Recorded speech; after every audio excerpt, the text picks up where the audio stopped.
In this video, we will show you how to clean the mould.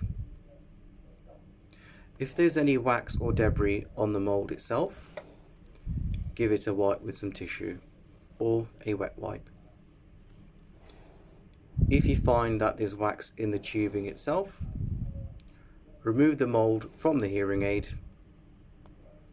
and run water through the tube to expel any wax or debris.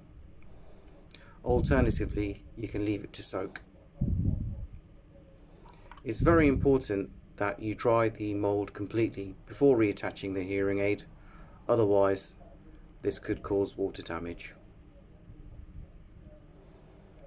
If the hearing aid isn't working, it's worthwhile trying to clean the mould, which can usually fix the problem.